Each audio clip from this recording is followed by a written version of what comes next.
And your shoes look very shiny. Thanks, man. They are quite shiny. You've got someone on shoe cleaning. Yeah, I've been that's what's happened. polishing. Now, That's the minute. That's what the minute breaks for. It's every that's 5 when you know minutes, you've like, made it. shiny shoes.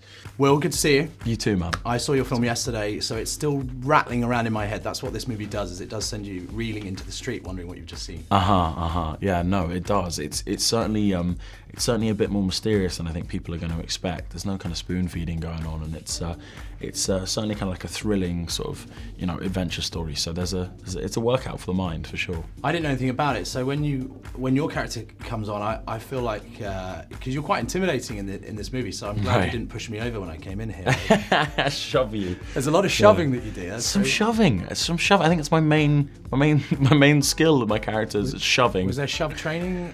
There was shove training. Did you hit the gym? There was a little bit of shove training between me and Dylan. Me and Dylan did that kind of wrestling sequence together, so there was some shoving going on then, and basically what they've managed to do is make me look strong, which is probably the biggest feat of the kind of visual effects team career, probably, to try and make me look strong, but they kind of managed it, and we had a crane kind of yanking Dylan back on a wire, and then I think they sped it up a little bit too, so it makes me look like I've got a good shove on me. Well, I heard they put Dwayne Johnson's body on your...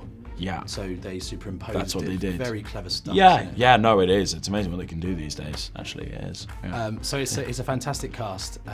How many people did you know were on board? Like, because there's Kaya's in there, and obviously Dylan is kind of big sort of growing star in the US. So it's quite nice to join a whole sort of what you describe as up and comers, maybe. Massively, yeah. I mean, that's a thing that we've kind of talked about. I mean, this isn't really like a kind of star-studded movie by any means. We're all kind of sort of up and comers, no, but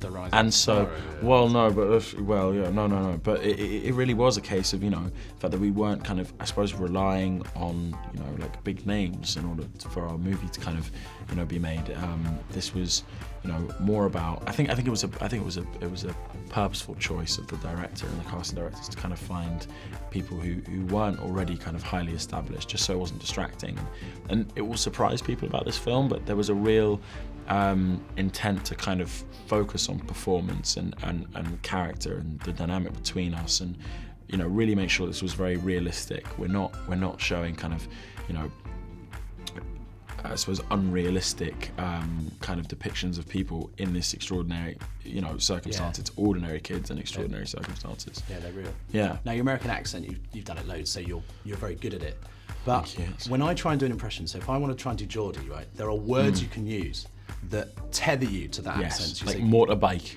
Or conjunctivitis. Conjunctivitis is a good jacket potato. That's a good one as well.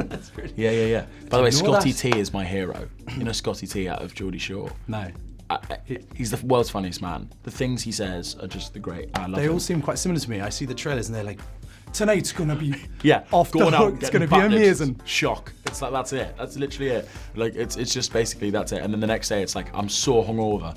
That's about it. It's a bit like watching like University. Yeah. It's kind of nuts, but it's great. But yeah, there are like key words, and like sometimes I did that, like I had to do an Irish accent kind of recently, and it's a great way of learning, like having just a key sentence that kind of brings you back.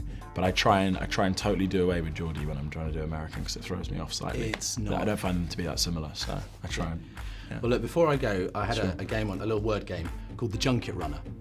Okay, now you've got to get out of the Soho Hotel as quickly as possible, but it's hypothetical, so here we go. So you head into the corridor, you can go left or right? Left.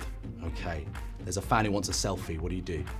Take the selfie and say, sorry, I've got to go. Okay, you get to the lift. Blocking the lift is Sky's Eamon Holmes. Oh, Eamon, he's a big guy too, big lad, so how do you get around him? I just say, Eamon, mate, I'd love to talk, but I've got to go down. See you soon. Okay, right. One Direction's Liam Payne is waiting for you in the lift. He wants to play Knock and Run. So you hit number 110 or 111. Which door do you knock on? He loves the game of Knock and Run. I do 110. Jennifer Aniston answers. Awkward. She wants to kiss you again. Oh gosh, no, because she's now getting married and stuff, and I've told her this. Yeah. We can't keep doing that. Well, she sneaks you out in a tea trolley, so I wouldn't. Oh, fine. Oh, it ends up well.